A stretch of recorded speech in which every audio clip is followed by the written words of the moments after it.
All right, what's up, everybody? Baseball and whatever, episode 92. I'm Justin. There's Vinny. We are back.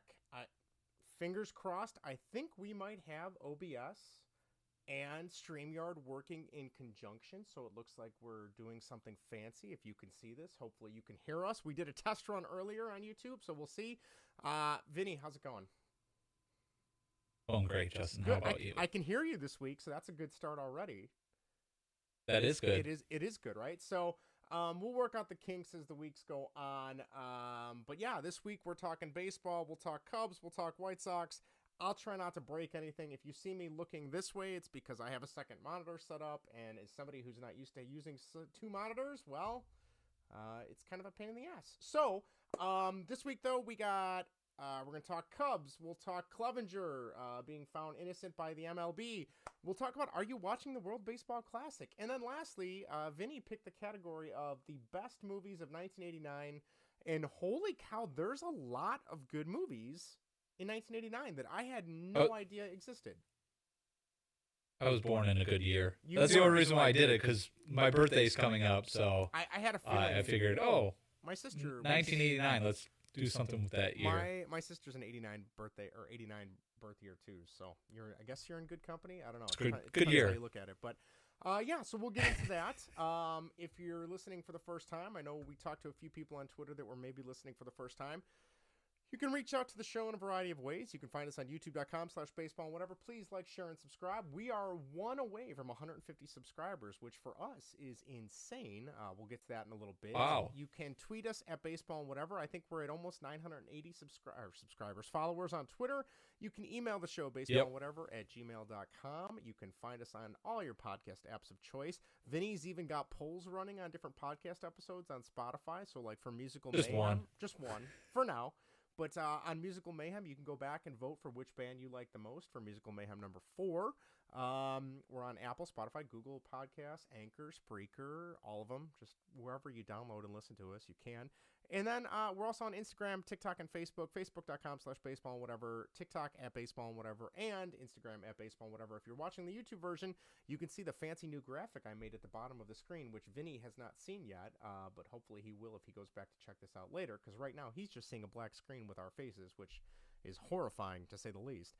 And then lastly, you can text us at 1-913-808-3278. That number again is 1-913-808-FART. True story. I was at Jewel today picking up some groceries, and Erica is on the like where you give them your phone number and you can get like certain things are free. Like today I got a free bottle of ketchup and a free bag of blueberries. So I had to give them her number because it's in her number and not mine. And I literally had to look back down at my phone to make sure I was putting in her number and not our text line. Because I'm so used to saying that number over and over again. And when the clerk's like, what's your number? I'm like, hold on. And I had to take my phone out like a jackass. So there you go. All right, but it is episode 92. Again, if you're listening for the first time, for episode, what we do, we take the episode number, we try and figure out what athletes in Chicago wore that number because we're Chicago-based, even though I'm on the south side, Vinny's in Madison. We're all Chicago sports fans, though. So number 92, there is one in particular I can think of for the Blackhawks. He was one of my favorites growing up. I think he played for the Hawks for 2 years, played for the Kings for a while as well, and that is the one, the only, Bernie Nichols. All right. Good job. And then I believe, was it Alex? There's 2 more. Alex Nylander? Was he number 92 as well? He isn't even on the team anymore. The Hawks traded like one of their best young defensive prospects. I believe it was Henry Yokiharu to Buffalo, which he hasn't done anything in Buffalo. But I think so. Yeah. So, and then there's another one. Is it recent? Didn't they get that guy from the Red Wings? They might have. I honestly don't know. Okay. But is this last number 92 for the Hawks? Recent? There's one more. Is it recent? Yes. No. Oh. Older. Like how relative. What are we talking? Of 90s, 80s? Someone that wore 90. Oh, a relative of somebody that wore. Michael Nylander, his dad. There you go. Yep. I knew you were gonna get that. He was pretty good when the Hawks were pretty bad. So I remember on the Score, he used to do a commercial for like this odor eaters thing. I'm assuming it was like for hockey equipment because hockey equipment smells like death. But yeah, I don't know why I'm Funkaway? No, it wasn't Funkaway. That was John Scott. Okay. Yeah, I don't know. This would have been like 2001, 2002. It was a long time ago. So, all right, that's all I got. All I got right. nobody else. Oh, wait. No Cubs, no Bulls, no White Sox. There obviously are Bears. Chicago Bears. Yes, okay. You name any. There's a couple actually. You should know some of them because you grew up with them and they were actually big name players. Okay, Julius Peppers. Not like he was 90. not right? not Hall of Famers or anything like that, but they were big name players. I would say you should know these. All these names ring a bell. Oh, what positions are we talking here? Of the four, defense. We have a linebacker and two linebackers, defensive tackle, two defensive tackles, defensive end, maybe linebacker, depending if they're playing the 3-4 Hall of Famers or anything like that. But yeah, there was a guy that wore it this year. I had no idea. His name was Caleb Johnson. I've never heard of played him. linebacker. You could tell me he didn't exist, I would have believed you. Oh, never mind. He played last year with Chicago in 2021, and then he played with Jacksonville in 22. Before that, do you remember Brett Urban? No. By chance? Mm-mm. No? White guy? Played defensive end? No, I do not. No? Okay. No. Before that, it was Pernell McPhee. Oh, I remember Pernell McPhee. Yeah. Okay.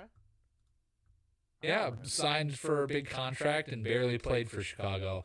That's not true. I guess he played what, 14 games in 2015, 13. I feel like he was always hurt though. But yeah, he was their big signing and he was what, a defensive D lineman, and how many sacks did he get? He was supposed to be an edge rusher. And he got with the Bears 6, 10, 14 sacks in 3 years, so not good. Before that, it was Stephen Pia. Remember Stephen Pia? I vaguely remember him, yes. Vaguely. Okay. Defensive tackle. I kind of liked him. Played a couple years with the Bears. Okay. Actually, 4 years with the Bears. Before that, it was Ted Washington. You got to remember Ted Washington. Ted Washington and Keith big Traylor. guy. Yeah, I remember them. Yep. Okay. Can't forget them. I love them. Ted Washington. Yeah. Yep. And then before that, it was Barry Minter. Remember Barry Minter? I remember him being middle linebacker. What year was that? Does it say? 93 to 2000. Okay, I was gonna say I remember him either when I used to play like NFL 95 on Sega or like Madden 98 on PlayStation. I remember the very few times I would play as the Bears, because I would never play as the Bears when I would play football games because they were god awful usually. So yep. Yeah, but yeah, I do. And then last but not least was Hunter Hillenmeyer. Oh yeah, I liked him. Yeah, good player. Played his entire career with the Bears. Good linebacker. Yeah. All right. Cool. Yep. Very nice.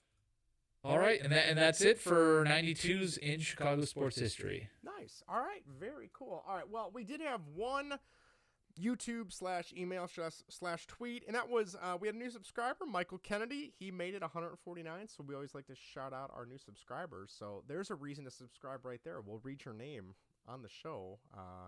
Yeah. All right. We don't have theme music yet, but what are we calling our new segment at the top of the show here, Vinny? What's new with you? What's new with you? All right. I can't wait till we make some music for this. I don't know. We got spring break's coming. I got 2.5 more weeks, and then I'll get working on that. But all right. So this is gonna be our what's new with you. We got random TV reviews, thoughts, hot takes, cold takes, whatever. We're kind of taking Greg's hot takes and mashing it together with a bunch of other stuff. First thing for me is the F1 season has started, so Netflix dropped their new season of Drive to Survive on Netflix. Vinny, do you have any interest in watching speedy race cars go around a track in different places around the world? I don't mind it, but I guess I'm not into it. My father-in-law is really into it, but okay. I tried. I think I turned it on this weekend. They had Formula One racing. They were in was it Abu Dhabi? No, that's the end of the year. Bahrain. They were in Bahrain this weekend. Yeah. Okay, Yeah. I turned it on for like 2 seconds, and Will yelled at me to turn it off and turn on Oh, you should've cartoons. told him it was like a live version of I thought he Cars. was gonna. Well, I thought he was going to be interested because they were like, the race cars, Yeah. and he was not interested into it whatsoever. So yeah, we had to put on, I don't know, Sonic Boom or whatever, Okay, Bluey well, or something like that.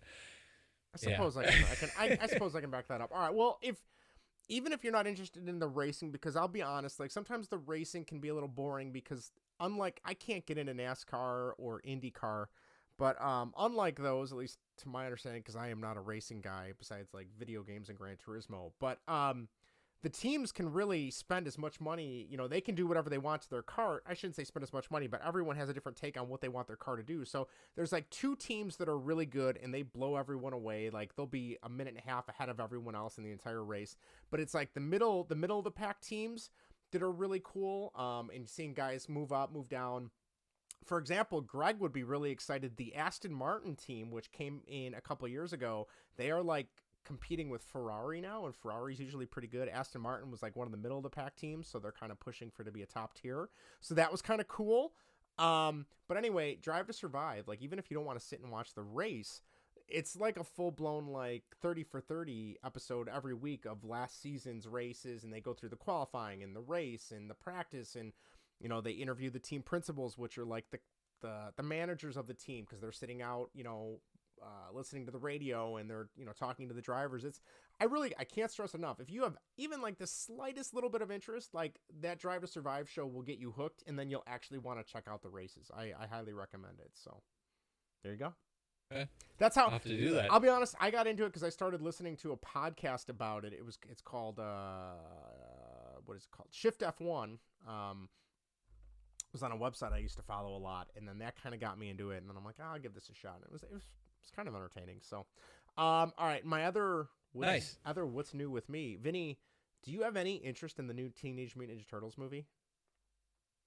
I didn't even know they were making a new Oh, one. Is Vinny. it Michael Bay directed, No, or is God, this something? No, we're Who's directing it? Seth Rogen is the one that's leading the charge on this one.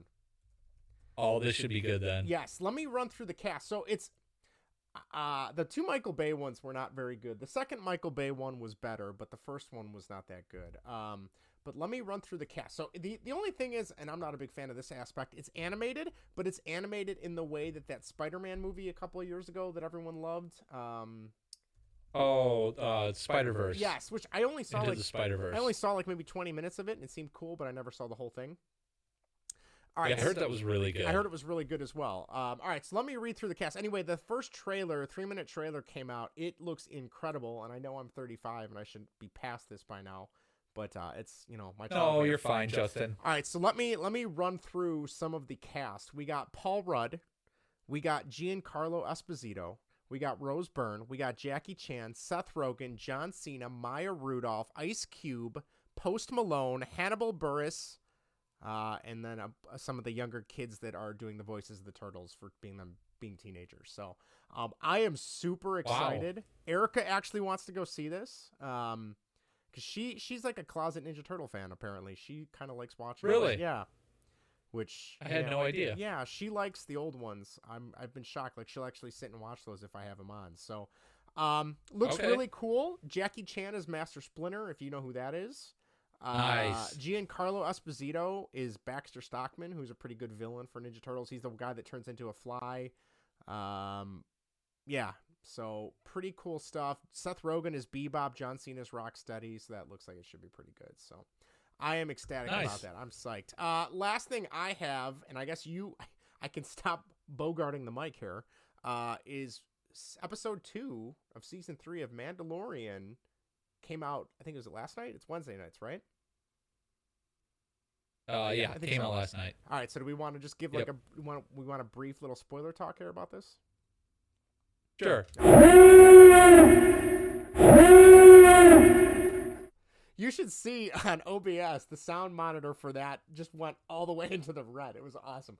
All right, so perfect. Okay, so yeah, spoilers.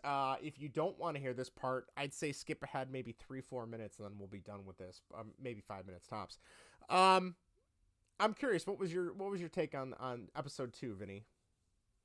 I didn't see. I all caught up. I watched episode 1 and 2 last night while working. God, I love that show. It is. I'm sorry, like people that were saying Andor is better than Mandalorian. I have to question. It's a 1A 1B right now. No, it's not even close. It's not even close. Like the opening scene of the first episode where they're doing like the ritual.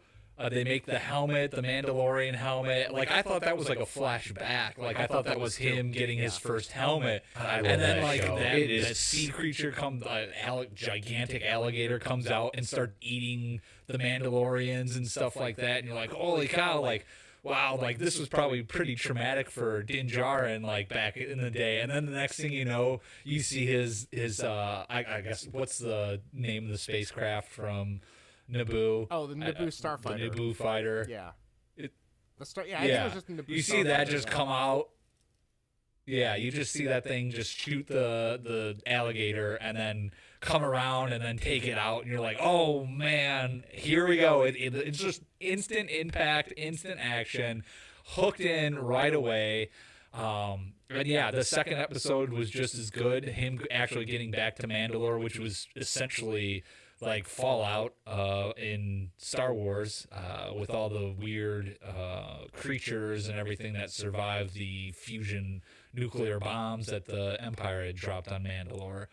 It's going to be really interesting to see where they go from here. It looks like Bo-Katan has the Darksaber again, and I guess that's going to allow her to lead, I guess, the Mandalorians back to Mandalore and take over the planet. I would assume because, I mean, she took it from him, I guess. I mean, he lost it to that robot guy, right? And then she grabbed it while fighting the robot guy. I don't know if that necessarily counts as her taking it from Din Djarin, but I don't know. I don't know how they're gonna play that, but it's gonna be interesting. I like the new characters. I like the Carl Weathers. I don't know the name of the village that he's now running, but I love how prosperous that place has gotten since the first. Like, wasn't it a barren desert? Like, yeah, almost it was like a Tatooine, like a Mos Eisley kind of thing. And then once he cleared everybody out, right? Like it was good. So, and now it looks like Naboo almost. I want to call out right now because we're going through OBS instead of StreamYard. Greg, our one and only Greg Probst, is in the chat right now.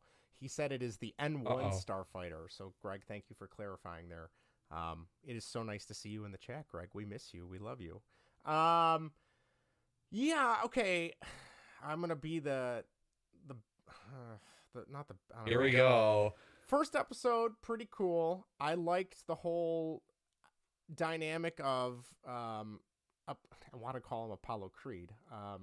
What's his name? I know Creef Carl Weathers. Carl Weathers. I think his name is Sheef or Creef Targa, I think is his name in the show. I liked the fact that he's in charge and like he's trying to work with these pirates, saying like, "Hey, this is a school. You need to move on. You want to come back? I will give you drinks." Like he's, they're trying to pull him back into because he was in charge of the bounty hunters, right? So like he wasn't some innocent guy either.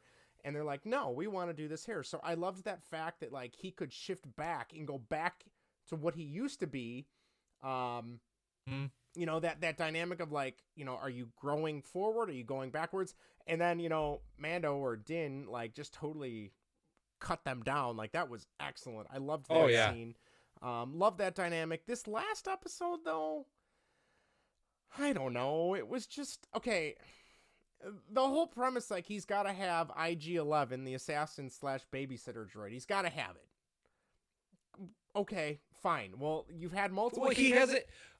Go ahead. Yeah, but he hasn't liked droids. That's been his whole thing. He doesn't like droids. That he doesn't trust any droids, so that's the only one he did trust and liked. Right. Okay, so fine. I get that. He's got multiple people telling him, nope, this thing is old. It's not going to work. I'm sorry. You need to move on from this. Goes back to Tatooine to meet up with, all I know is she's from Strangers with Candy, but I can't think of her name either. Is it Pelly or whatever, the mechanic on Tatooine that did the N1 starfighter? And he asks her, nope, no, it's not going to work. And then her, like, who I think they're friends kind of, and her idea is, well, let me give you this shitty old astromech droid that nobody wants. Like, come on, man. I love that. You know better. Don't take this piece of crap. And then, like, well, he doesn't. I don't know. I mean, I know he doesn't like droids. I get it, but.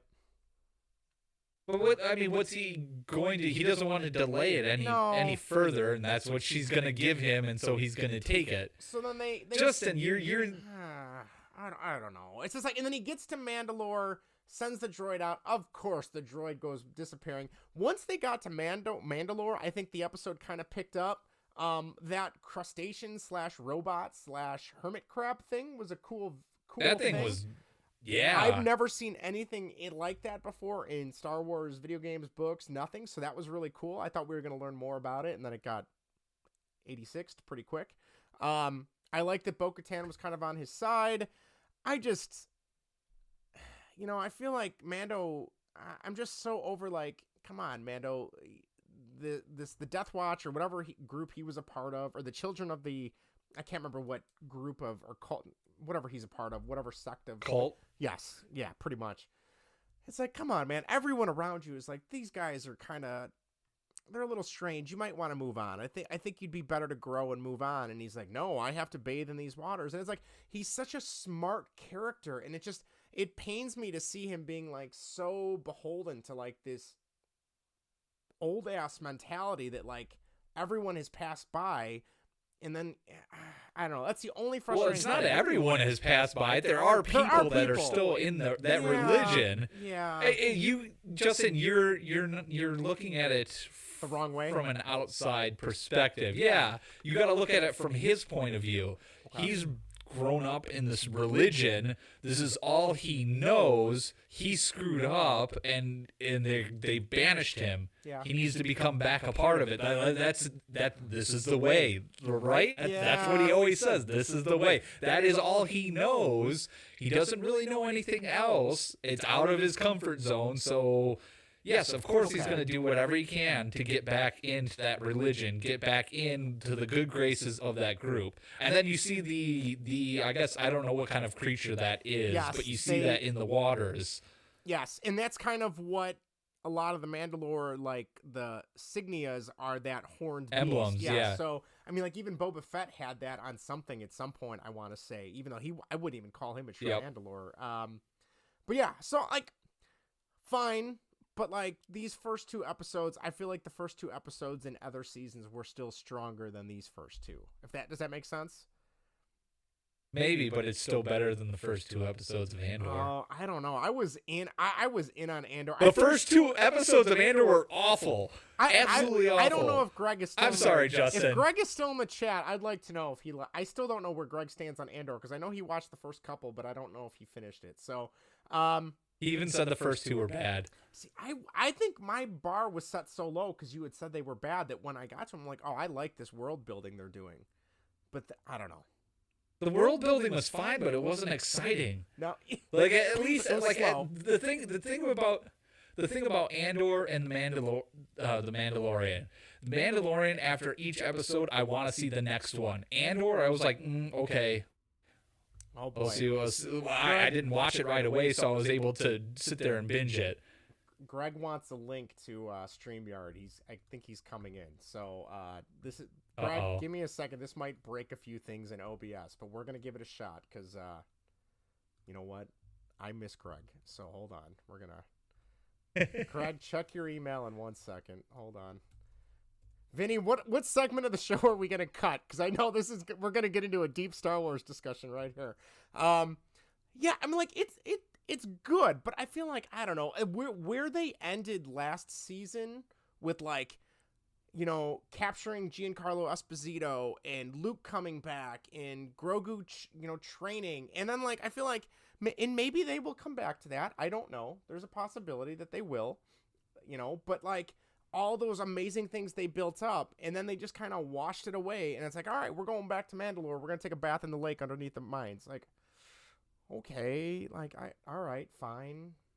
I mean, a little bit, nothing, I guess, what do you want them to keep circling? Isn't that one of the big complaints with Star Wars? Yeah. Yeah, you don't want them to keep circling. Like, that's everybody's big complaint. Especially with the sequel trilogies. Oh, they had another Death Star. Oh, they have another giant space station, and they recouped after being blown up. Like, Justin, those are your complaints about it. You shouldn't be upset that they're moving away from that and doing something new. Hi, Greg. Hey, Greg.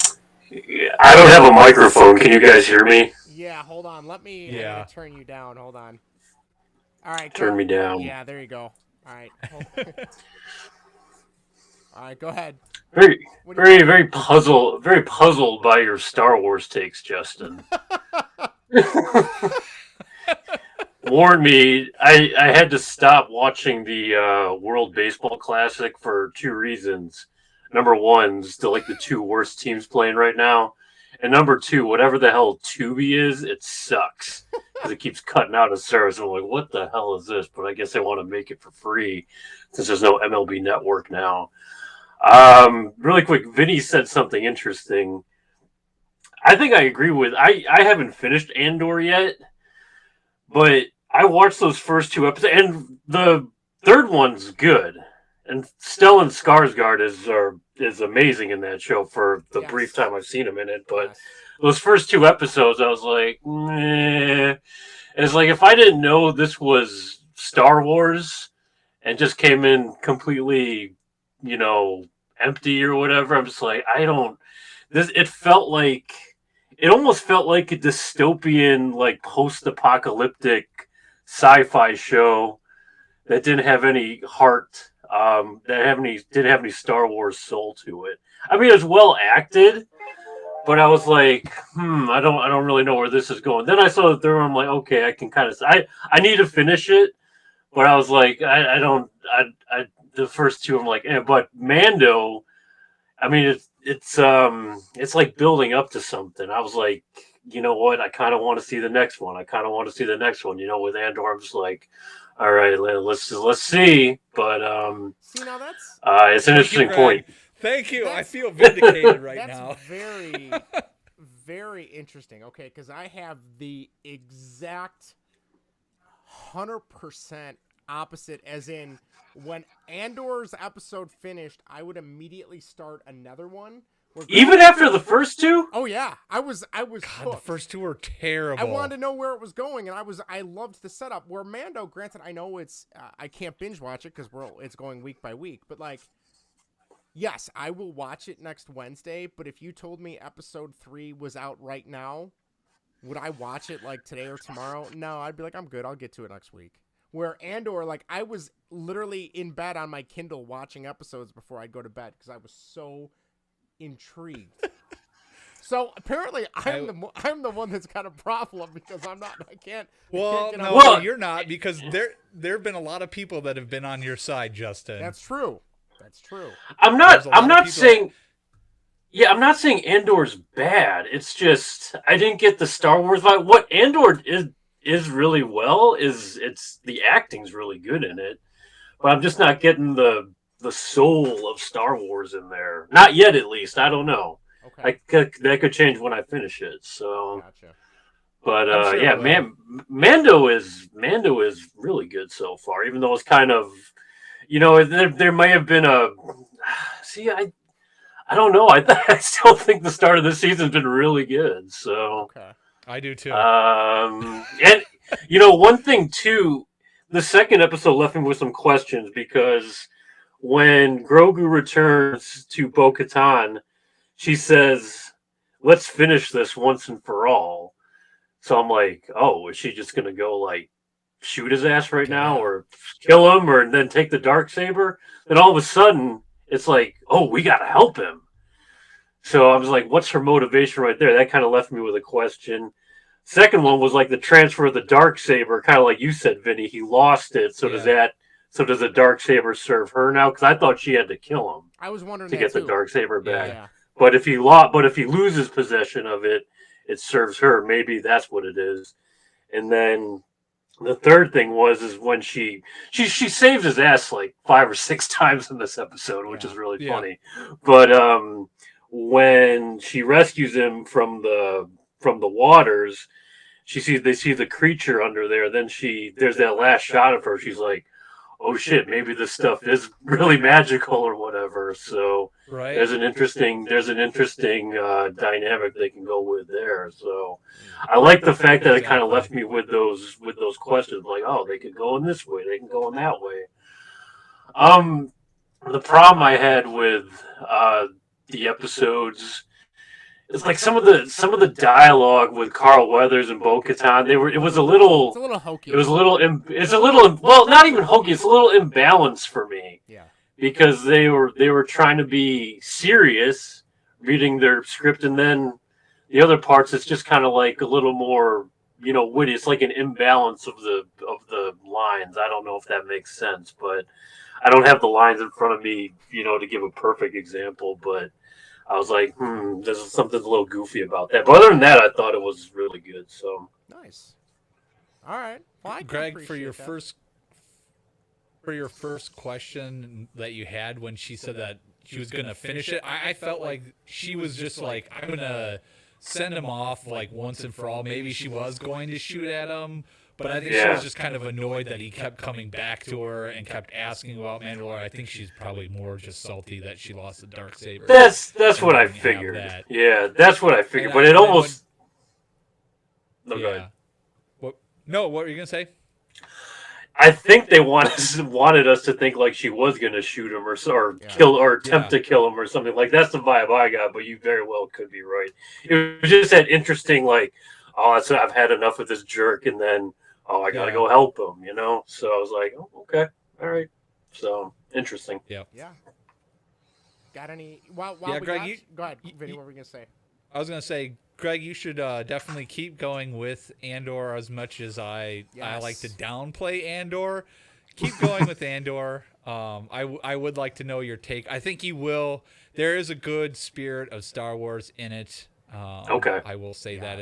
For as much as I downplay it, only because Justin upplays it so much, it was a good show. And I've said it before, I'll say it again. It's my number, I think I have it ranked as number 3 on my list of the live action shows so far. I have Obi-Wan ahead of it, but I can see how someone can put it at number 2 on their list. That. But there's appreciate that. Well, he's putting it, he said 1B. I said 1B. That's very different. That's very different than 2, in my opinion. I don't think it is close to Mandalorian, but I would like to hear your take after you finish it, Greg. Because he also said Guardians of the Galaxy was 1B to Red Dead Redemption 2. Yes. Am I incorrect in saying that? For video games. Yeah. Did you play? For video games. Did you play it yet? I don't think. Do I need to? I mean, that seems like such a reach. Greg, it's pretty good. Like, do I? It's pretty. I have no doubt that it's good, but 1B. I mean, that's Red Dead Redemption 2, Justin. Some of us waited a decade for that game, and it lived up to the hype. So that's a very bold statement. Yeah. I still have. I think about that one often. So I'm like, I can't believe I can't believe Justin said that. What? You know? You guys wake up in the middle of the night and be like, "What the hell is he talking about? How many bad takes can you make people all the time?" You make people think. Just like, really, what is he doing? But here I am telling you about MLB the show on Twitter. Yeah. What do they say? Bad takes never die. So. Yeah, they haven't. That's right. So, well, why we got you? You got any White Sox things before we let you go? Or if you want to stay the whole time, it's up to you, Greg. No, I got the baby waking up soon, probably, if not already. Okay. I'm watching the World Baseball Classic. It's been pretty average so far. Okay. I will say though, like tying that to the White Sox, Yohan Moncada and Luis Robert have been playing absolutely dog shit for Cuba right now. Luis Robert, I mean, they supposedly take it seriously. There was that guy. Water. Wet. Exactly. There was that guy the first game that was blowing the horn that was just absolutely terrible on the broadcast, and then it got kind of funny actually.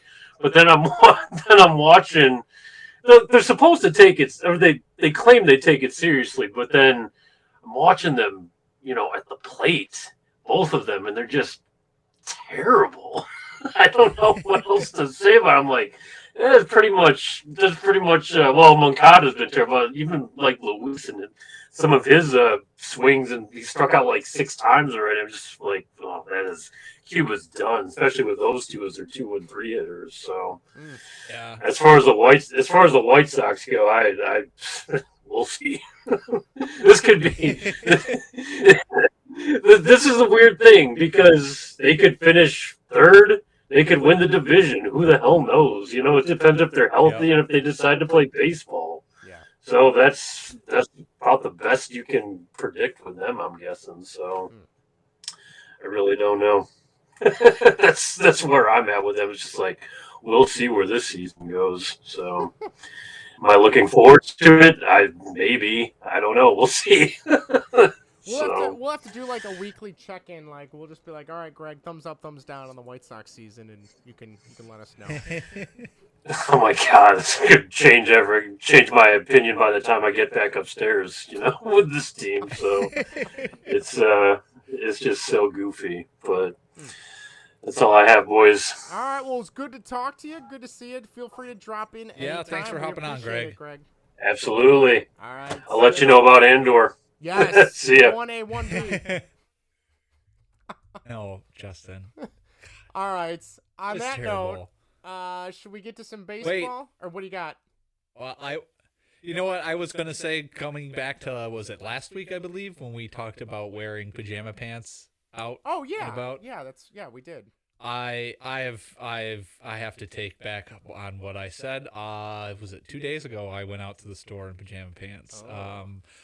I will preface it with that it was 8:00 at night, and I went to the grocery store to get milk for the kids, and I didn't feel like putting on jeans or sweatpants. I had long pants on. They were long pajama pants, and I said, screw it. I went in my slippers and my pajama pants to the store. So I have to take back that I have done it, and yeah, I guess it is okay to do. I don't know. In my eyes, I guess if it's late at night or early morning and you need to get milk for the kids, you don't want to put on clothes or, jeans and stuff like that, go for it. I don't care. Okay.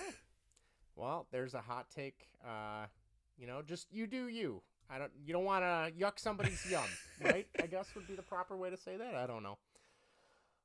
I've never heard that before. No? Justin, Oh, that's my new favorite thing to say. Yuck somebody's yum. Well, you don't want to ruin, if somebody enjoys something, let them, rock on, do your thing.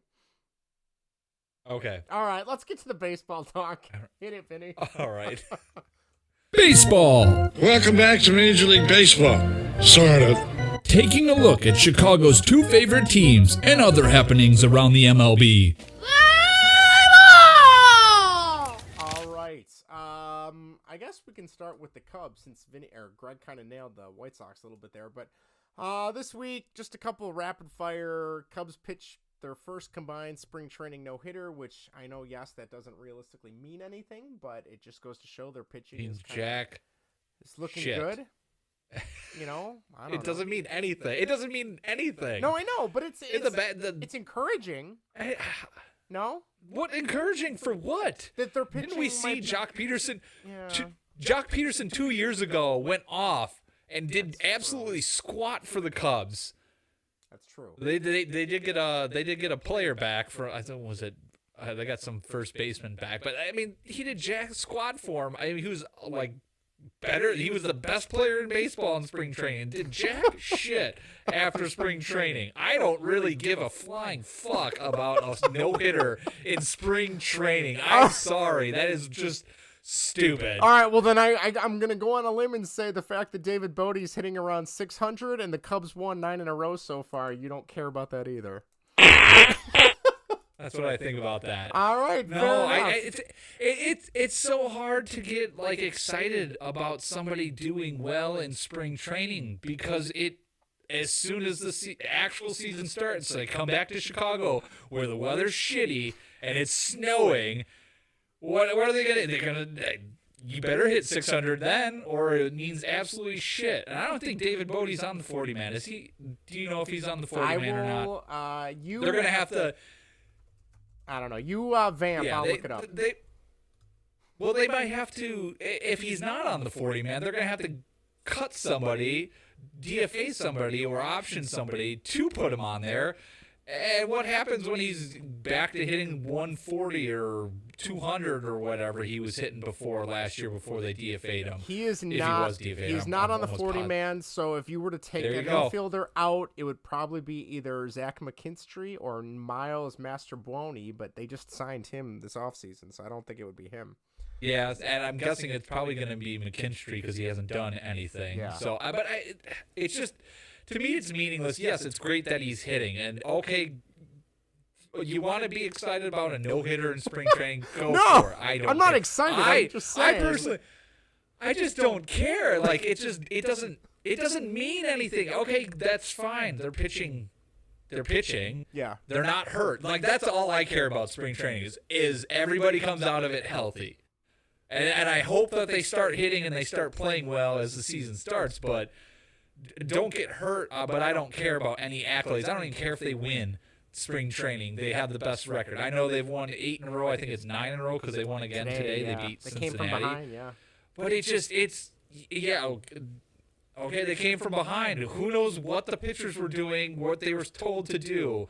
All the pitchers are working on stuff. Hitters are working on stuff. You have no idea what they're being told, and to be excited about a no-hitter, There were a lot of people, though, on Twitter that were excited. Yeah, and I don't know why. Fine. You can be excited. I don't care. No. It doesn't mean anything. These games don't matter. People getting upset about the pitch clock when the games don't matter, I don't understand it. People are wondering what we're doing here. Well, it's spring training. They're playing an exhibition. They're scrimmaging right now. I even saw, I think ESPN or SportsCenter tweeted out, the umps left the game and the two teams, I think it was like the Pirates. Yeah, I don't and understand the why Red people Sox, were so freaking out about that. they continued playing while the umps walked off the field. Well, yeah, the game ended at the top of the 9th. Of course they left. They're not going to stay when they don't have to. Like that, just... People are getting all worked. I'm getting worked up about people getting worked up. This it is just about makes the no most worked sense. up I've ever Spring seen. training. I've never But it's seen spring this training. animated. I love this, Vinny. I don't know. We got to start spring training. We got to start every episode with mentioning the Cubs getting a no-hitter in spring training and talking about how Andor is better than Mandalorian, and then we'll have you ready to go. Oh. All right. Yeah, well, I guess so. On that note, I mean, I don't have anything Cubs related. I don't know about you. Like they're like you said, they're playing well for spring training. They're gonna come back to Chicago in April and probably play like crap because it's gonna be cold and miserable and rainy, and we'll see what happens. So I don't know. I mean, the Cubs definitely have some roster decisions to make. With David Bodie hitting well, Nick Madrigal seems to be playing well enough and adequate defense. I know Nico Horner gave him some glowing remarks about him at third base and making those throws. So, yeah, it's going to be interesting to see. I think when we get closer to, maybe a couple weeks out, we can try to project the lineups. I think that would be kind of fun, opening day lineup. But, the spring training no-hitter. Whoop-de-doo. Woo! What does it all mean? All right, yeah. all right, well, let's shift gears to the White Sox. Again, not much going on there, but we did have an update to the Mike Clevenger fiasco. So I did pull up the MLB statement that was released by the Office of the Commissioner of Baseball, and they concluded their investigations. Let me read this. It says, the Office of the Commissioner of Baseball has completed its investigation into allegations against Chicago White Sox pitcher Mike Clevenger.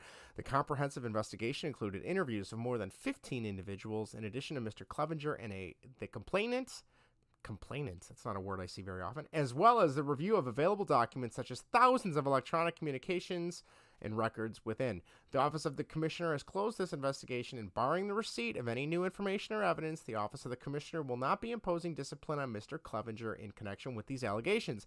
As part of his path forward, though, Mr. Clevenger has voluntarily agreed to submit to evaluations by the Joint Treatment Boards under the collectively bargained policies and to comply within any of the board's recommendations. MLB will continue to make support services available to Mr. Clevenger, his family, and other individuals involved in the investigation. It goes on to say that the MLBPA also announced a statement saying they are pleased with that they've concluded the investigation, so on and so forth. And the White Sox also issued a statement saying they respect the joint policies and will comply with this conclusion of the investigation. So, okay, my take, and again, people were going, balls to the wall about, well, this is why you don't, before you get all the information out. And I think, Vinny, you said it best. This was just court of public opinion. It wasn't, it's not a civil trial yet. It's not a criminal trial yet, but this was just the MLB investigating it. I'm curious though. The thing that kind of caught my ear, and I'll be curious what you think. They go on and say, okay, this investigation's over. We didn't find anything. But then that little tidbit at the end where they're saying he's voluntarily agreed to submit to evaluations makes me wonder, okay, and this is just, throwing things at the wall at this point, but is that because they said, hey, if you go in and do voluntary treatment and things for things we found, we won't suspend you? Or is it just them saying, hey, this might be a good idea based on what we saw in the texts? What's your take on that? Well, here's the thing, Justin. What you just read, they never said he didn't do anything wrong. They Bingo. Said they never once in there said that there was nothing that they found of any misdeeds or anything. They just said that they've closed the investigation, barring a receipt of any new information or evidence. The Office of Commissioners will not be imposing discipline. They said they searched all the documents and everything. They never once said in their statement that he didn't do anything wrong. You're right. Those words were not written in there explicitly. Yeah. If he didn't do anything wrong, you would write it in there. You would say and I think you nailed it right on the head. I think it was, she even said it in her interview with 670, that she doesn't want him to be, she doesn't want any sort of, suspension or any punishment, him getting cut from the team, because she needs him, to support their child together. She said she wants him to get help. Yes. Guess what he's doing? Getting help. Getting help. Yeah. I think that there was something. I mean, if you can read between the lines on it, he did something wrong. They said, hey, you need to check in here or you're going to get suspended. And you're going to take whatever advice that this board gives you. I don't even know what this this collective bargaining, clandestine board of people. Yes. Some secret organization that Rob Manfred has. Oh, God. I honestly think you nailed it on the head. Hey, you either take this or you're going to get punished. I think that's what it was. And I think she probably, if you listen to her interview, she didn't want him to be, suspended or cut or anything of that nature to happen. She wanted him to get help and wanted her things back. Yes. This is exactly the path that she wanted. So I think we can kind of, connect the dots there and say, yeah, there was probably something that happened. This is what the result was, agreed upon by both parties. Yeah. So, yes, I don't think he's clear in any mean. I think, if anything, he's a grade A dirtbag because of the, stuff that has followed him, with Cleveland. Multiple teams, and, too. Whether he did this or not, he's still not a nice guy. So you don't have to be. And the people that are out there going, well, this just proves that women lie. You don't need to go down that road, because that's not true at all. Again, they didn't explicitly say he didn't do anything wrong. He wasn't cleared of any wrongdoings or misdeeds. None of that was in there. Right. Like you said, there was no written line saying he has been cleared of all wrongdoings. It was just the inspection, the discussion with the 15 individuals has ended, and barring anything new, we'll go from there. Anybody else coming forward to say that he needs to be punished? Yeah. Yep. All right. Well, last thing I got for baseball. Have you watched any of the WBC or no? Any interest? I have not. I don't even know what it's on. No, I've had to check. Is it? One game was I on tried Fox last night. FS1. One game, like Greg said, was on Yeah. Tubi tonight, which I'm sorry, I'm not downloading a whole nother app to watch. I caught a little bit of one of the first games. I think it was no, it wasn't Curacao. It was the Netherlands, which a lot of the players are from Curacao. It was the Netherlands versus, I don't even know who they were. Cuba, maybe? I watched a little bit of that first game. I was like, this is fine. That with Horn guy? It might have been, or maybe it wasn't Cuba then. I don't know. I think it was Cuba. I didn't catch the Horn guy, but I wasn't listening or paying attention too much. I'll probably watch Team USA when they play. I might even watch a little bit of Team Canada, and that'll be about it. So, but yeah, it's not. Some people get really into it, and I don't have the energy. I guess I don't know. If it was on like normal TV, I'd watch it. Like if it was on just like normal Fox on the local channel and be able to watch it, I would love to. I'd love to have that on at night. Like that would be great. But this, not. I mean, this is just another search case for it. That's ridiculous. It's just another case of MLB being stupid with their channels and their rights distribution and their streaming and I mean, right. That's a whole if you other want to thing. grow the game, make it accessible. This is a perfect way to make this game accessible. Have it on local broadcast so kids can watch it. Mm-hmm. Why not? Yeah. It makes no sense to have it on Tubi or FS1 where you might have to have cable for that, where people are moving away from cable. Yeah. It's just so simple that it's mind-boggling that they can't think of that and just whatever. Your blood pressure is going to be amped up tonight. Holy cow. I'll probably have a heart attack on air here. Oh, man, that would make for great ratings, Vinny. I'm just saying. All right. I'm kidding. All right. Anyway, should we move on to whatever? Sure, why All right, not? let's go. Now it's time for whatever. Whatever. Whatever. Whatever. Whatever. Whatever. Whatever I want. Whatever, dude. Irrelevant. Whatever, dude. Vinny, take it away. Welcome to Whatever Baseball and Whatever. This week we are ranking our top 5 movies from the year 1989. It was the year I was born. What a year it was. Justin, I don't know about you, but I could not believe the amount of actual good movies that came out in 1989. This was a banger year. Surprisingly for movies. shocked. It was absolutely incredible. It for was movies. very good. Yes. Yes. You had a little bit, and you had a little I'm- bit of everything too. Yes. Yep. So good sci-fi, good action, good comedy, good romance. I guess you would Sure. put it. There's a movie that made my honorable mention that we'll talk about maybe. Okay. Maybe it'll be on your list. We'll see. All right, Justin, do you want to get us started? Yeah, I'm gonna start with a deep cut. I guarantee you do not have this on your list. This was shown to me in, I feel like in high school for some reason. I don't know why. Maybe it was like when we had a sub, like a teacher was out or something. This is the Morgan Freeman. Oh God, let me look up. I want to say okay. It's more. Do you know where I'm going with this or no? Yes. You do. All right. Driving Well, Miss Daisy. what? Driving Miss Daisy? No. Is it Driving Miss? No. No. No. Oh. It's Morgan Freeman, Robert Guillaume. That's who I'm looking for. I almost said Sidney Poitier, but I know it's not Sidney Poitier.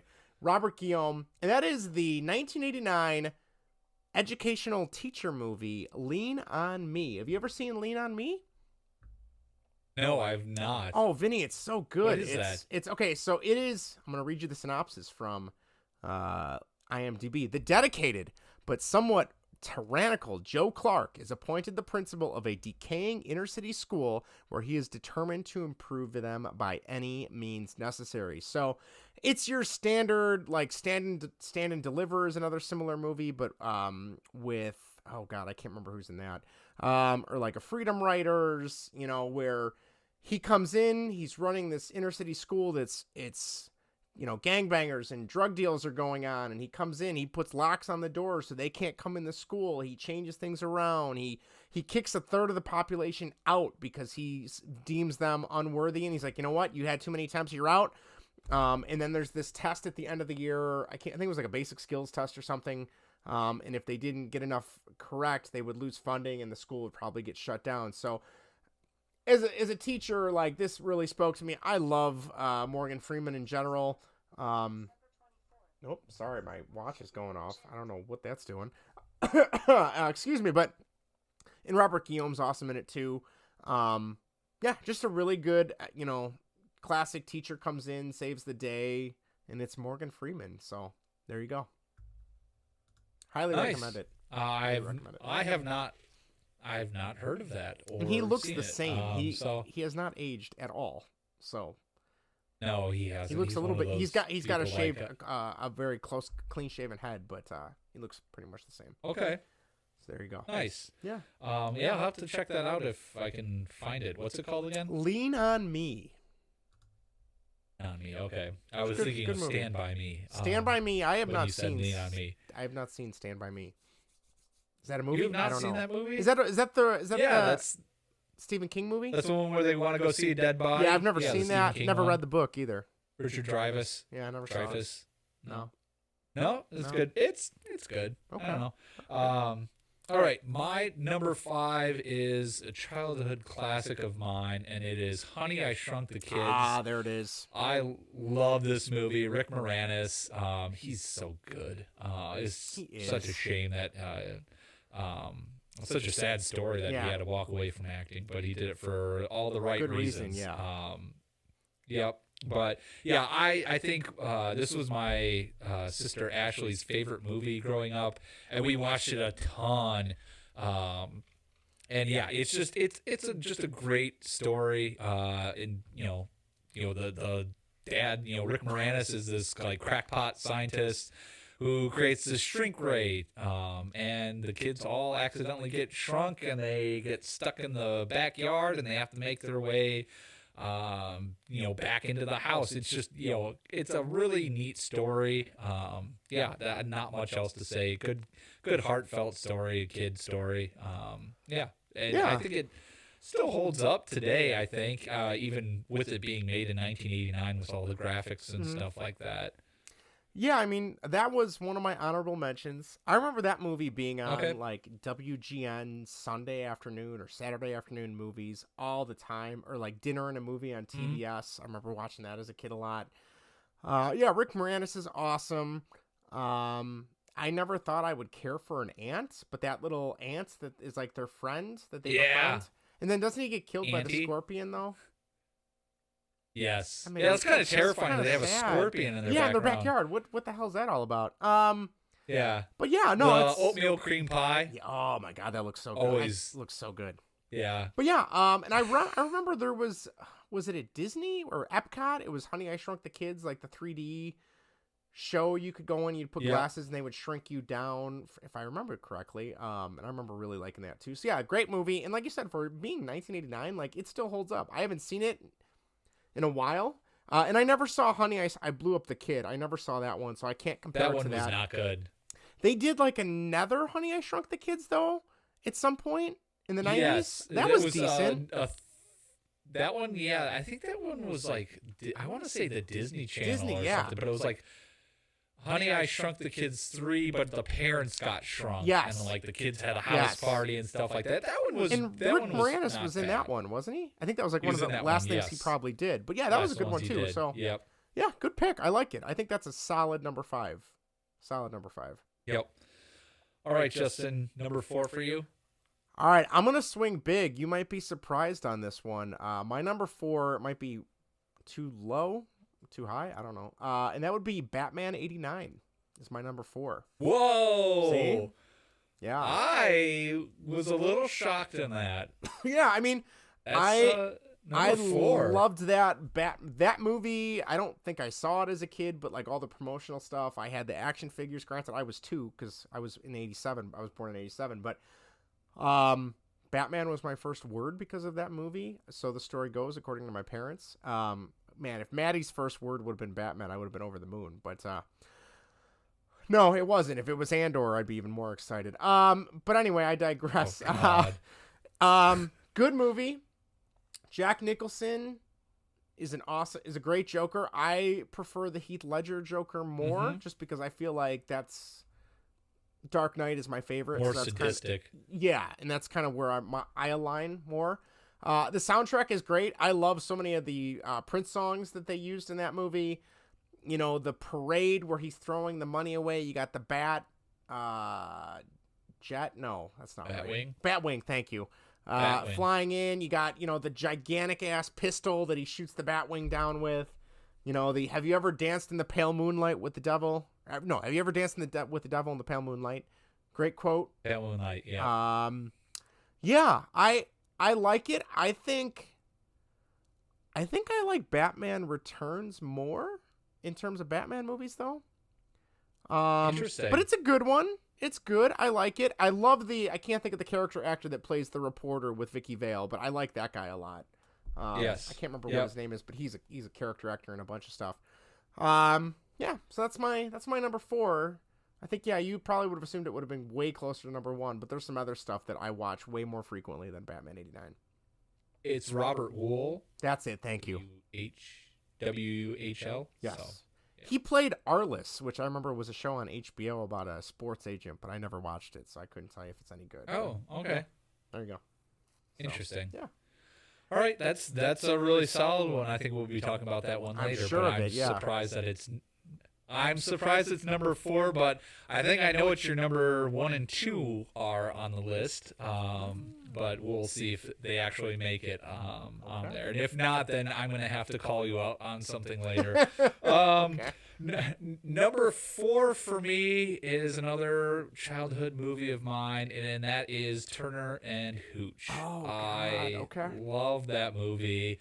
Tom Hanks, and I don't even know what the dog's real name, what its name is in real life, but just a great movie. Tom Hanks is like this super neat freak OCD type of detective in this small town, which that town looks beautiful. I'd like to live there, the little bay town that he lives in. But yeah, he gets the dog because the owner is murdered, and this dog is just a disgusting beast of an animal.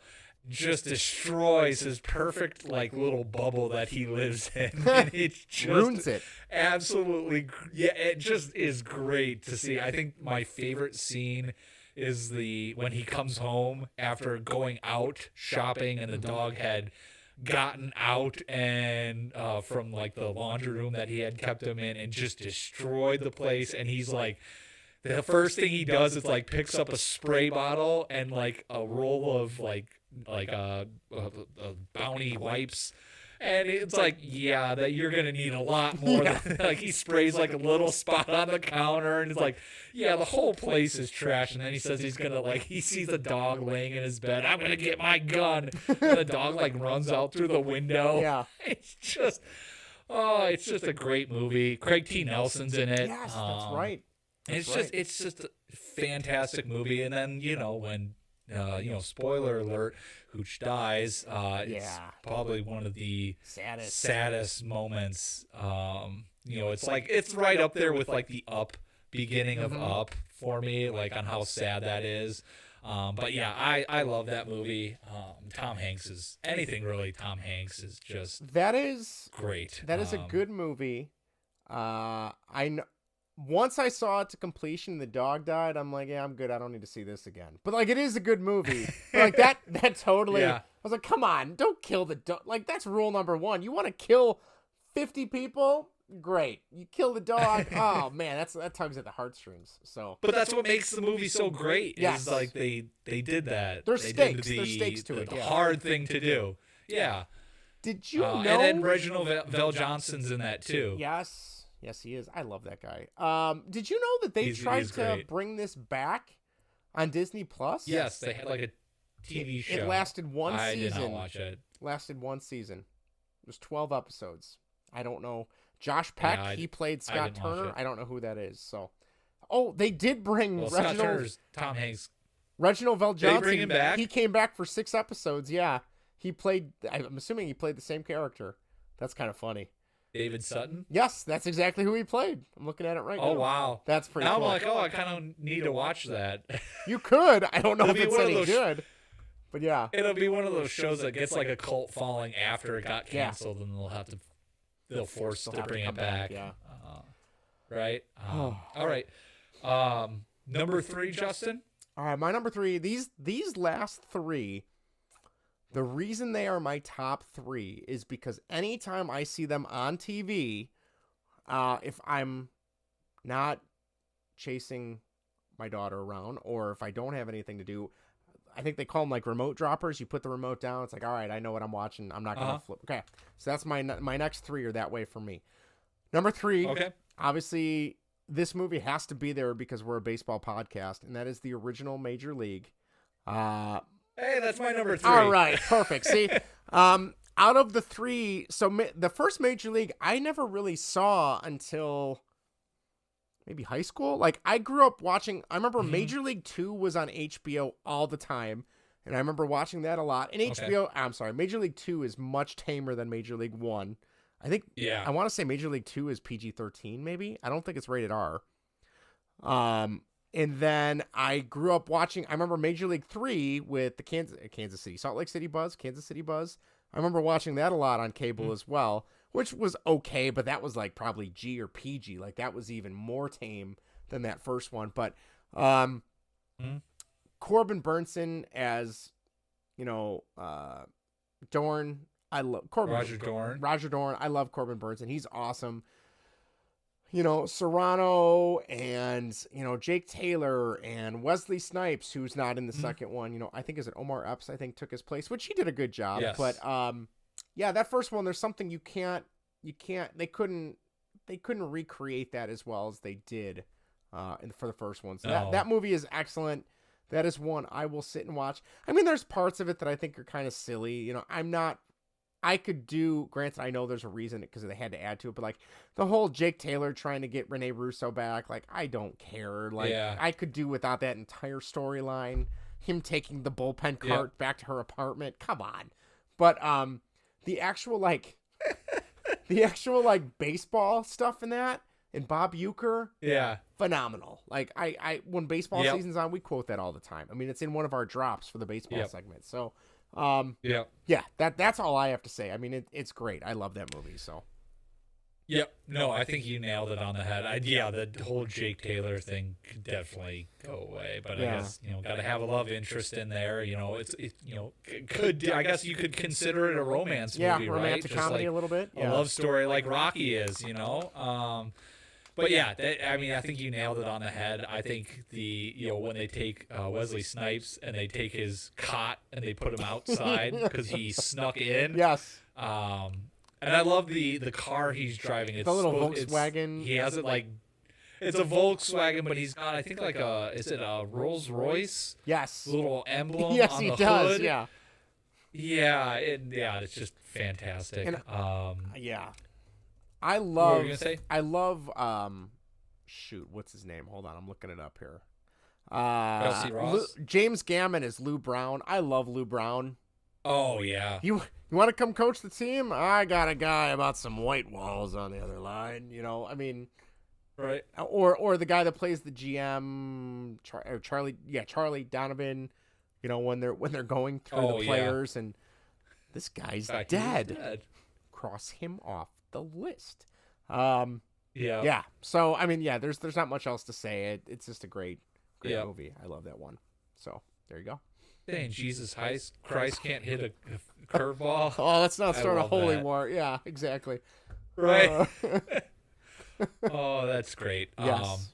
So that's a good one for number 3 for both of us. I agree. Justin, I guess we'll come right back to you. Number 2, what is yours? Can I guess it? Sure. Do you mind if I try No, guessing? go for Is it. Uncle Buck? It is. Good job, Vinny.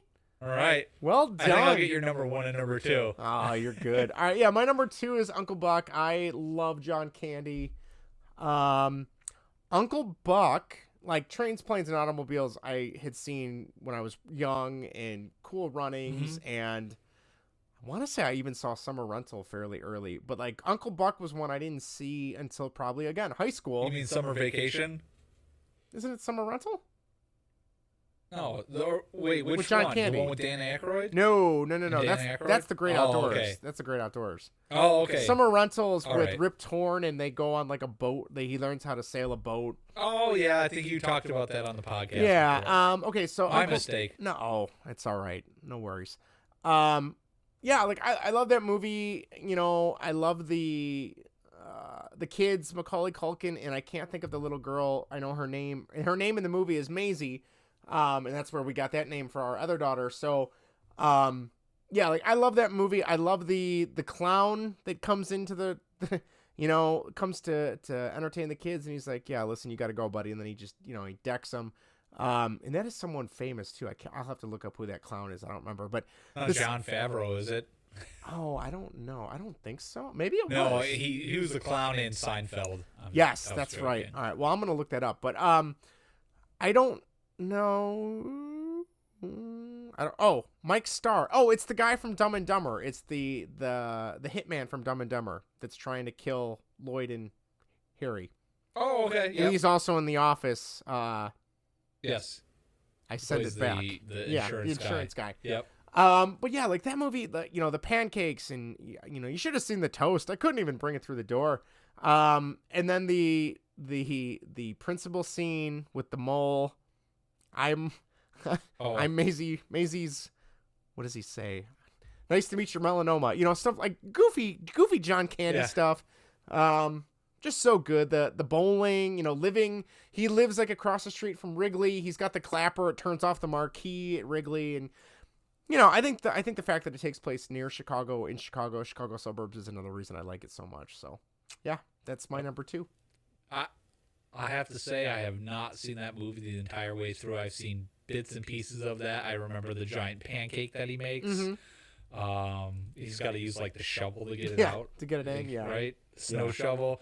And then the guy at the bowling alley, what was his name? Flick? What was his Tick? name? Why can't I find it? Bug was the boyfriend. And he's Bug, yeah, or that's the guy I'm thinking. Or was he the guy that would play with the toothpick? I don't like think flip the toothpick so. around in his mouth. No, I'm looking for that guy. I can't. Or was that the guy at the bowling alley? That's the bowling alley guy, I believe. Why can't I find that guy? Okay. Well, I'll keep looking. But yeah. But I was also thinking of the Bug guy, the boyfriend as well. Yes. The threat that he gives him. Just what does he say? He's got his axe. He's like Nat, Bug. Yeah. What? Yeah. So good stuff. Yeah. Good Love stuff. John Candy. John Candy's the best. Good pick. Thank you. Good pick. Thank you. My number 2 is one you already mentioned as your number 4. It is Batman 1989. Love that movie. Michael Keaton as Batman is great. Jack Nicholson, as he says, Joker, great. Obviously, I think Heath Ledger's Joker was better. I think it's I feel like a more realistic Joker, the Heath Ledger one. But yeah, I think the movie was great. I loved all the effects in it growing up, the special effects. I love the Bat. That is still my probably favorite Batmobile, although the Batman Batmobile might be right up there as number 2. What's your number 1 Batmobile? The Michael Keaton. Okay, Batman wait. 99. Okay, I'm sorry. That's right. Okay. And number 2 is the Batman, though, the one that just came out. Oh yeah, I can't think of that's a good one. With the vampire as Batman. I can't think of his name. Robert Pattinson. Yes, that's it. Thank you.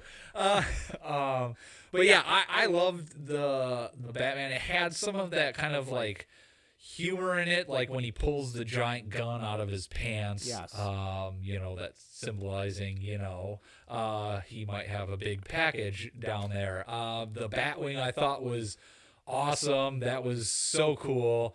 And they brought that back, for the Val Kilmer Batman? I think so. they had that, the Batwing back in that one. Yeah. But yeah, I thought the Batwing was, they had everything in that, right? They had the awesome Batmobile, the Batwing, a good villain in Jack Nicholson.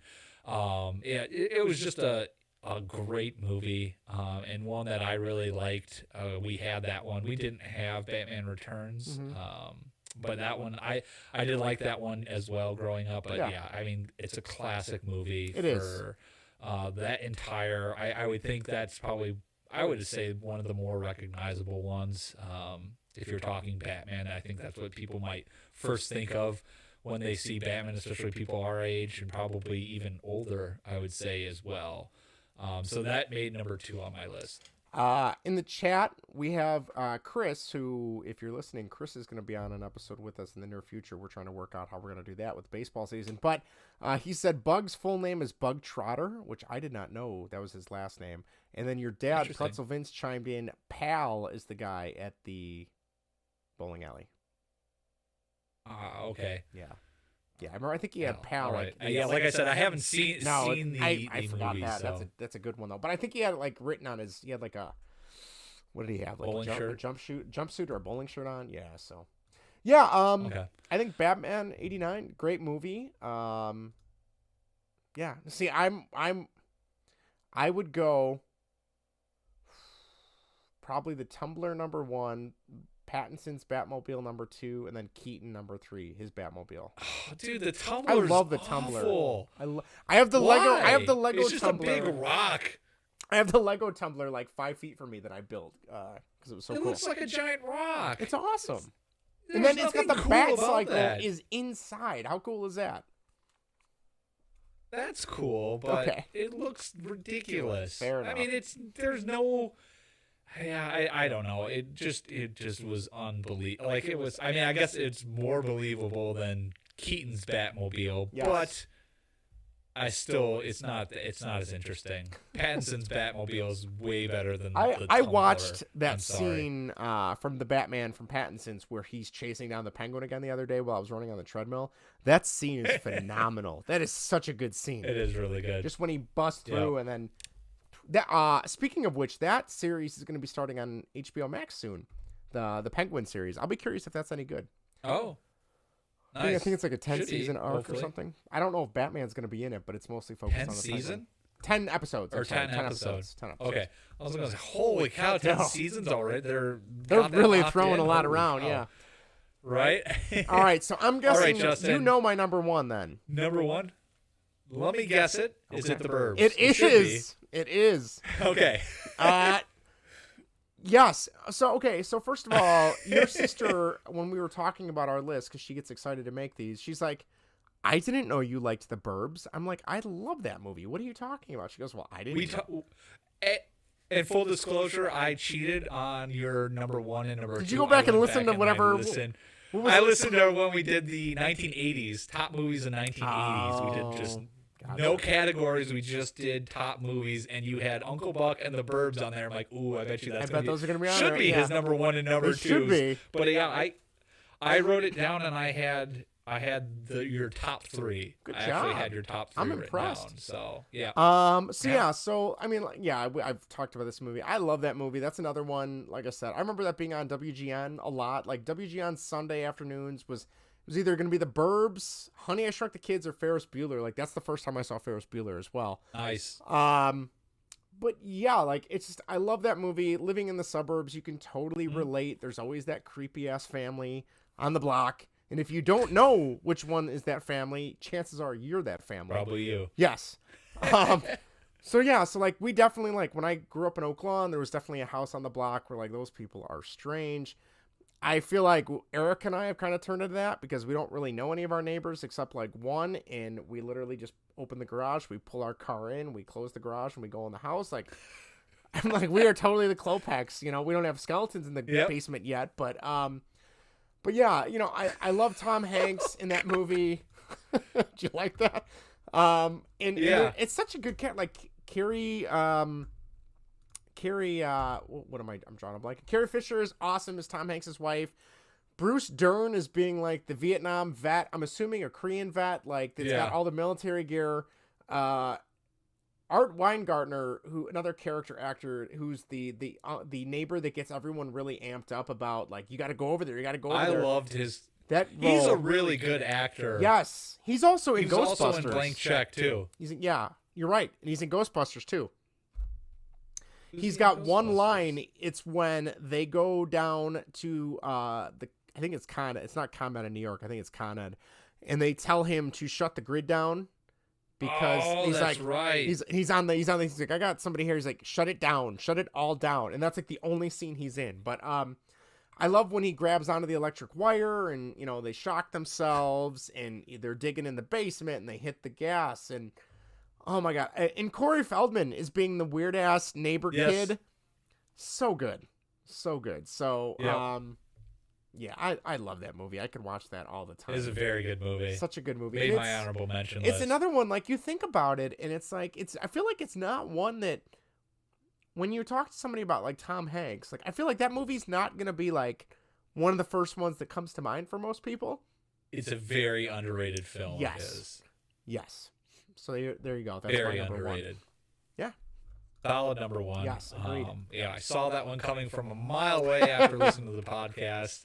But yeah, I think you nailed it. That's so great. I loved, like, the whole kind of, living, I guess, living on the cul-de-sac that they live in, and just like the neighbors, some people are friendly, some people aren't, and there's always seems to be one of those types of neighbors on your block. And like you said, if you don't know which neighbor that is, it's probably you. Like, I love them. The art character, when he finds, I'm looking at the quotes, when they find the femur and he's like, there's no doubt this is real. Your neighbors are murdering people. They're chopping them up. They're burying them in the backyard. This is Walter. This is the old man. And I love, I love Tom Hanks's line. I think this is at the end. He's like, remember what you were saying about the people in the burbs? Aren't people like Skip? People who mow their lawn for the 800th time and then snap? Well, that's us. It's not them. It's us. We're the ones who are vaulting over fences, peeking through people's windows. We're the ones who are throwing garbage in the street, lighting fires. We're the ones acting suspicious and paranoid. We're the lunatics. It's not them. It's us. And then he's like, I don't know what you want me to say. Do you want me to move? And then Tom Hanks just tackles him and beats the hell out of him. So, love that line. Love that movie. Good stuff. Yep. Nice. My number one probably should be no surprise to you if you listen to the 1980s podcast. It is Back to the Future Part 2. I knew it. This was my favorite one in the series. I watched it a ton. I always wanted a hoverboard. Always wanted a flying DeLorean. Unfortunately, none of those things exist, and we are well past the year 2015. It is probably one of the rare occurrences in a trilogy where the second movie is better than the first one. Kind of like Empire Strikes Back. I don't know. It's one of those, like, what? No, I mean, Empire is good. You don't think Empire Strikes Back is better than A New Hope? I like A New Hope more than Empire Strikes Back. I like A New Hope more. I didn't always feel that way. I was solidly in the Empire camp. The hell is wrong with you? I was solidly in the Empire camp until probably like 5-6 years ago, and then I'm like, New Hope is just, it's golden. I gotta go with that. You are such a contrarian. That is the only explanation for that. I think everybody in their right mind, like, would say that Empire 2 is better, Empire Strikes Back is better than A New Hope. Same as Godfather 2 is better than Godfather.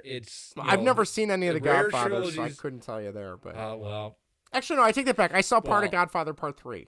I didn't see. Saw the worst one. But yes. Justin, okay. I digress about Star Wars. We don't need to get back into that again about your awful Star Wars takes. But yes, Back to the Future Part 2. It's an iconic film. I think a lot of people that know the series, the trilogy, I think they recognize this one as probably being the best one. I think it's a great dynamic. I mean, it's got everything in it. It's got present day. They go into the future, then they go back into the past, and they have the Michael J. Fox, he's in both scenes together. They also had him in all the scene, or he was in the in the same scene in the future as well, because he played all the kids as well. Which is I had no idea he played the daughter until well into he played the daughter. I never knew that. Yeah, that's pretty cool. He plays the daughter. So yeah, it's great. It's such a great cast too. Michael J. Fox, Christopher Lloyd. I don't know what else I can really say about the film, but I just thought it's such a great film. It's one of those things where it just reminds me of my childhood, because I watched it so much as a kid, that I absolutely love that movie, and I have to probably go back when I have some spare time and rewatch it. I have them all on Blu-ray. So do I. I don't think I've ever watched them on Blu-ray yet. Just because I know the movie too well. Do you? I can still picture almost every scene of that movie. I'm curious. Okay, so yeah, I would say the second one probably is the best. I think I've seen the first one the most, because I feel like that one's always on. 2 questions. Number 1, are you more of a Elizabeth Shue as the girlfriend, or I don't know who plays the girlfriend in the first one, but I know they're different actresses. Do you have a preference? I think Elizabeth Shue is better. No. Yeah, I don't know. She played such an insignificant role. Yeah, that's in, true. In both movies, really. Yeah. The second one, she gets knocked out almost right away, and in the first one, she's really not there. In the beginning, she's there, and then at the end, she's there. But I mean, Claudia Wells was the actress in the first one. Yeah, I mean, honestly, I felt both fine. Yeah, they were were fine. Small roles, really. I think if you think about it, I think you nailed it though. Like, I love the scene where they're all in the house and he gets fired. And then him, the pizza oven. Yes, rehydrating pizza into a giant pizza. It looks so good. And then I also loved, in similar to what you just said, like when they go back in time and it's him trying not to interact with his current day self, who went back in time, who's trying not to interact with, his, like that whole concept of, it totally flipped the script a little bit, which was pretty cool. And the fact that they were able to use a lot of that footage again. And even the third one's not bad either. I don't think it's as good as the first 2, but it's still not bad. I love the third one. I like too. it. It's good. So that's a good. Any other honorable mentions for you before we dive into the other ones? The people. Yeah, for me, Greg will like this one. I have License to Kill, James Bond 007, License to Kill. As I just recently watched that one, and it made my honorable mention. It's a good, like I said, good action flick. Justin, you need to watch that one. All right, fair enough. As a if you were a Bond fan, this would probably be your favorite one. Oh, I'm sure it would. Contrarian. Lethal Weapon 2, even though that's not as good as Lethal Weapon 7. Yeah, I've never seen any of those. Well, you've seen Lethal Weapon 7, Justin. That's true. I did from It's Always Sunny. I sure did. Those are actually really good. I think they were on either Hulu or Netflix, and Gretchen and I had watched. I think we it was before we had kids, obviously. I think it was almost every one night, every night we would just put one of those. We put one of those on and watch the entire series of the Lethal Weapons. They're good. This one, Lethal Weapon 2, was really good. That's where Joe Pesci comes in and he plays Leo Getz. Oh yeah, he's just a complete just goober of a person. Far cry from the rough and tough mobsters that he plays in Casino and Goodfellas. But yeah, Lethal Weapon 2 is good. Glory made my list. Ghostbusters 2, I know you hate that movie. Not good. Tango and Cash. Good, I've When seen Harry that. Met Sally, and Weekend at Bernie's. Yeah, those were all my honorable mentions. All what right. about you? I had Indiana Jones and the Last Crusade, which is good, but I like Temple of Doom is still my favorite. Field of Dreams. Yep. Field of Dreams, good one. Back to the Future 2, Honey, I Shrunk the Kids, and then I had a little addendum because I feel like whenever we get into holiday movies, I always try and keep it separate for some reason, and that's Christmas Vacation. So, yeah. Okay. That came out in 89? Yes, it did. Okay. Yeah, that's a good one. Probably would have made it. I didn't really look at any holiday movies, so it did not. All right. Did not pop up. I guess we can get into listener submissions. Do you want to start? Sure, I'll start with my lovely wife, Erica. Number 5, Little Mermaid. 4, Christmas Vacation. 3, Pet Cemetery. 2, Weekend at Bernie's. And 1, The Burbs. There was a time before we cut the cord and went streaming, we had DirecTV. And we had Weekend at Bernie's recorded on the DVR. And this was before kids, too. Your sister would watch that movie every night before she went to bed. She would put that on. That's what she would fall asleep to. Wow. It was either that or Home Alone. Those were the 2 movies. And that was when she worked nights. So, like, I would come home, and that movie would be playing because she had just gone to bed. And I'm like, ugh, again with the Weekend at Bernie's? But I digress. So it's a good movie. I mean, yeah, it's probably not one that I would play every night, but still a good movie. It's fine. Chris writes in. Is this Chris who would? Yes. White Sox employee Chris. Yep.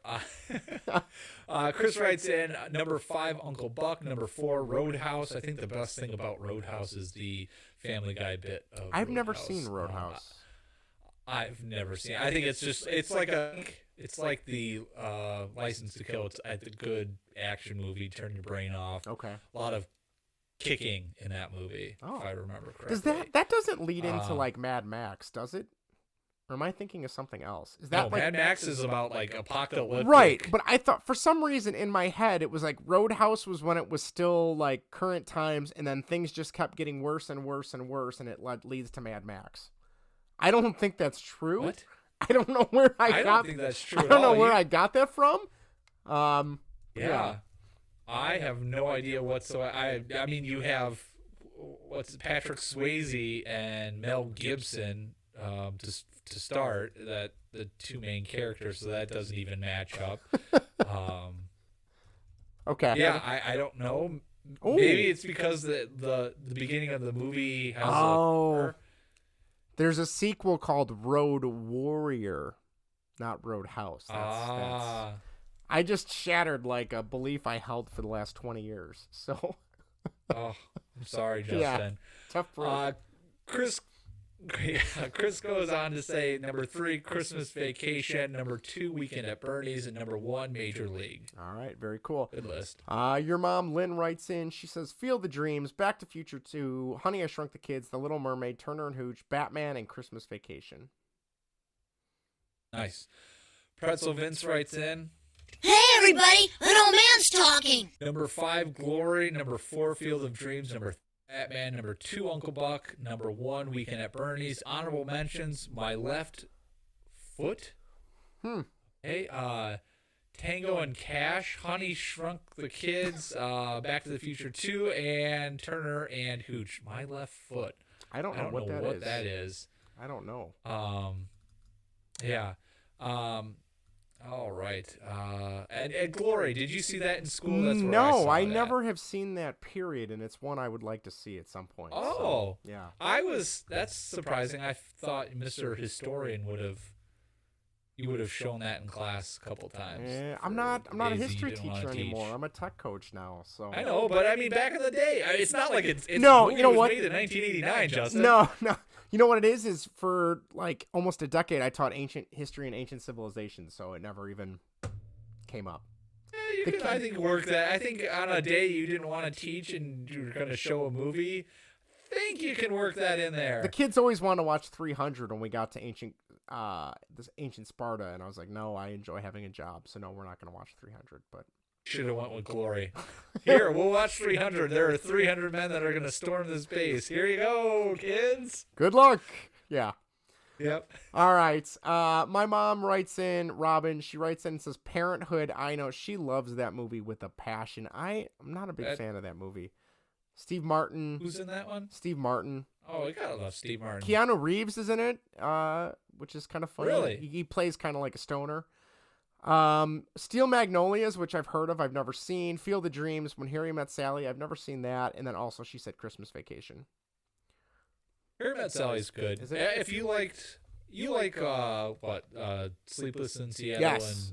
And You've Got Mail. You've Got Mail. It's the same type of thing. Same premise. Billy Crystal. It's a really good one. Yep. Yeah, I think so. I saw it once. I enjoyed it. I can't think of his name now. Musician. pretty much does the entire soundtrack for that entire movie. Oh, I is can't it- think of his name.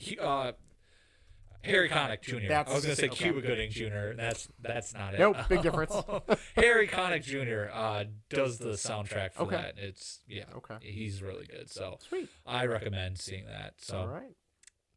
Jaybird writes in number 5, Honey, I Shrunk the Kids. Number 4, Field of Dreams. Number 3, Uncle Buck. Number 2, Glory. And number 1, Indiana Jones and the Last Crusade. Surprising because that's the worst of the 3.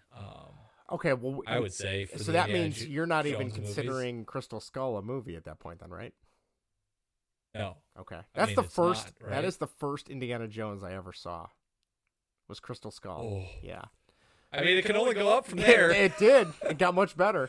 All right. Lastly, Dr. Mantis writes in Bill and Ted's Excellent Adventure. That is a movie I've always wanted to see because I love Keanu Reeves. I've never seen it. Never saw that. Number 4, Lethal Weapon 2. Number 3, Back to the Future 2. Number 2, Major League. And number 1, Indiana Jones and the Last Crusade. Your friends must have they enjoy their Indiana Jones. Terrible taste in movies. Well, there you go. No, All right. it's okay. I think that's it. We made it again. Somehow. We made it again. All right. Well, let's see. We do have a couple comments real quick. Chris says Patrick Swayze and Sam Elliott are in Roadhouse. And Pretzel Vince says, my left foot is about a person that is handicapped and can only paint with his left foot. It's an artsy movie. That sounds... I'm just going to say, that sounds like a movie where you watch paint dry. Sounds boring. But all right. On that note... It's like I'm not even gonna go there. All right. Anyway, we will be back next week. Who knows what we'll be doing next week? Is it your turn or my turn next week to pick a topic? It is your turn. I picked this one. All right. So if you're still listening, first of all, thank you for all the things we went through, Star Wars and movies and baseball and all that good stuff. Feel free to write into the show. You leave us a comment, youtube.com/baseball and whatever. You can tweet us at baseball and what, Instagram at baseball and whatever, TikTok at baseball and whatever. I still don't know what I'm doing there. Email the show baseball and whatever at gmail.com. Like us on Spotify. 5-star review on Spotify and Apple if you can. And I think most importantly, because we're independent again, if you listen to the show and you have someone that's like, hey, my friend might like listening to these two goofballs, tell a friend about us and help us grow. Grassroots and all that jazz. And then lastly, I don't know where I'm going with that. Lastly, text us or leave us a voicemail. 1-913-808-3278. That number again is 1-913-808-FART. And that does it. Let me check. Any last minute comments? No, we're good to go there. We will be back next week with more baseball and whatever. Have a good weekend, everybody. Take care.